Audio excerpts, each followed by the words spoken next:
Donc il s'agit de traiter du point 30 du cours sur l'application du théorème de changement de variable pour les intégrales. Alors, pourquoi c'est écrit en gris, je n'en sais rien.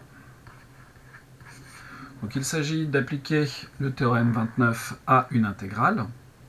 Donc l'intégrale est la suivante. L'intégrale de 1 à 2 de 2t sur 3t carré plus 1 dt. Donc une intégrale que l'on pourrait tout à fait calculer sans faire de changement de variable. Mais comme ici l'objectif c'est d'illustrer ce théorème, eh bien on va tenter un changement de variable. Donc on nous donne ce changement de variable. Le changement de variable, s'il s'agit d'un changement affine, donc de poser une fonction affine, eh bien ça c'est quelque chose que vous devez faire. Par contre, un autre changement de variable avec une fonction plus compliquée, on vous le donnera.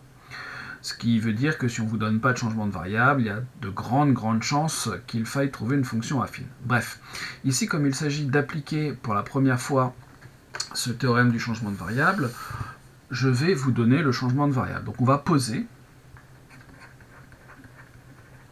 x égale t carré. Donc dans notre intégrale, les t carrés, on va les remplacer par dx. Évidemment, ça ne se passe pas juste comme ça.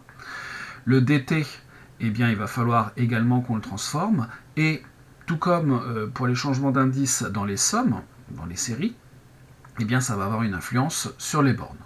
Donc quand on pose x égale t carré, la fonction qui est ici, qui est, si je fais référence au théorème, la fonction u, donc la fonction u qui a t associe t carré, est bien une fonction qui est de classe C1, ici sur R.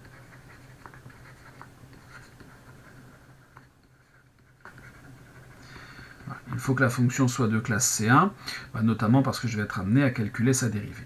Une fois que l'on a fait notre changement de variable, qu'on a bien évidemment pris la précaution de prendre ici une fonction de classe C1, on va déterminer notre élément différentiel. Donc si x égale t carré, eh bien dx, on a vu dans le théorème que c'était u' de t, dt. U' de t, eh bien il faut que l'on calcule la dérivée de cette fonction-là. On sait depuis très longtemps que la dérivée de la fonction qui a t associe t carré, c'est la fonction qui a t associe 2t. Donc ici, dx, ça sera 2t dt. En d'autres termes, si dans mon intégrale de départ, je vois ce 2t dt, je pourrais le remplacer par dx. De même, si je vois t carré, je pourrais le remplacer par x. On va donc reprendre notre intégrale initiale. C'est l'intégrale de 1 à 2 de 2t sur 3t carré plus 1 dt. Alors évidemment, vous allez me dire, on ne voit pas le 2t dt. Alors on ne le voit pas tout à fait, mais en fait il y est quand même, il est là. Donc l'intégrale, je vais la réécrire de façon légèrement différente. Quand on aura un petit peu plus d'expérience sur les changements de variables, on pourra y aller plus vite. Donc ici, je vais réécrire ça de la façon suivante. 1 sur 3t carré plus 1 multiplié par 2t dt. Ce paquet-là, je pourrais le remplacer par un dx. Et puis, là j'ai un t carré que je pourrais remplacer par x. Et évidemment, comme vu dans le théorème 29, les bornes, il faudra également les modifier.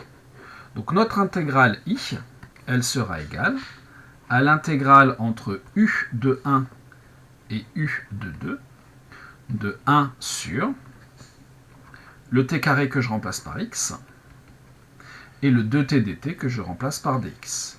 Je vais calculer rapidement u de 1, u de 2, sachant que ma fonction u, c'est la fonction carré. J'aurai ici à calculer l'intégrale entre 1 et 2 au carré 4 de dx sur 3x plus 1. J'avais une intégrale au départ que j'ai transformée en une autre intégrale. La première, on pouvait la calculer sans faire de changement de variable.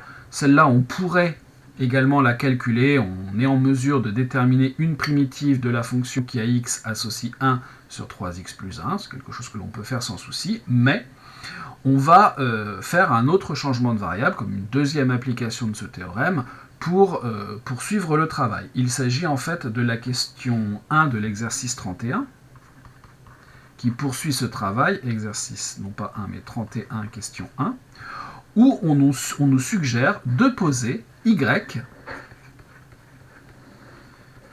égale 3x plus 1. Donc la fonction que cette fois je vais appeler v, qui à x associe 3x plus 1, est bien de classe C1, là aussi sur R. Bon. Même chose que tout à l'heure, j'ai y égale 3x plus 1, il faut que je transforme le dx qui soit là. Donc il faut que je calcule le dy associé à ce changement de variable.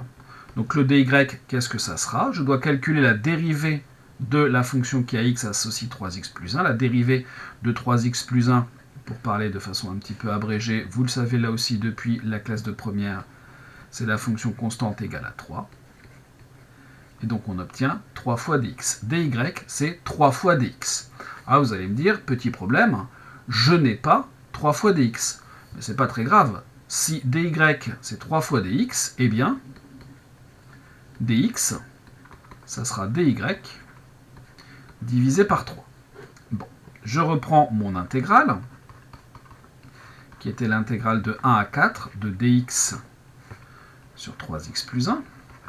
Je fais mon changement de variable, c'est-à-dire que le dx, il va être remplacé par dy sur 3. Le x qui est ici, alors le 3x plus 1, pardon, va être remplacé par y. Et puis je vais avoir mes bornes à gérer. Donc ici, je vais avoir l'intégrale entre v de 1 et v de 4. Le dx que je remplace par dy sur 3. Sur le 3x plus 1 que je remplace par y. On va écrire les choses de façon un petit peu plus sympathique. Donc ici, on va avoir l'intégrale entre v de 1, 3 fois 1, 3 et 1, 4. v de 4, 3 fois 4, 12 et 1, 13. Le 3, plutôt que de l'écrire et d'avoir une fraction sur une fraction, je vais l'envoyer au dénominateur. Donc j'aurai ici 1 tiers multiplié par dy sur y. Alors pourquoi est-ce que je l'écris comme ça? Parce que par linéarité, maintenant, le 1 tiers, je peux le sortir de mon intégrale, et j'aurai donc 1 tiers de l'intégrale de 4 à 13 de dy sur y. Et là, on ne peut pas tellement aller plus loin avec un autre changement de variable, on a une fonction très très simple. Il nous faut trouver maintenant une primitive de la fonction qui, à y, associe 1 sur y. Et ça, là aussi, c'est quelque chose d'assez simple.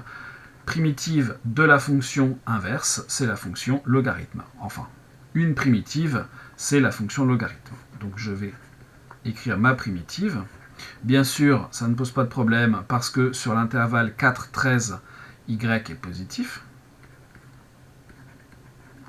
Et donc on obtient ici ln de 13 moins ln de 4, le tout sur 3.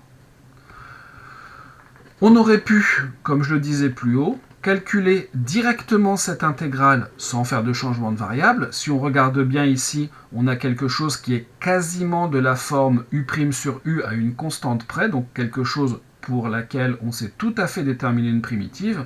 Mais ici, je le répète, l'objectif, ça n'était pas vraiment de calculer cette intégrale, mais d'appliquer, de voir comment on applique le théorème de changement de variable pour les intégrales. Donc voilà pour cette première question de l'exercice 31 du cours et de la méthode qui nous permet de faire du changement de variable dans les intégrales. Voilà.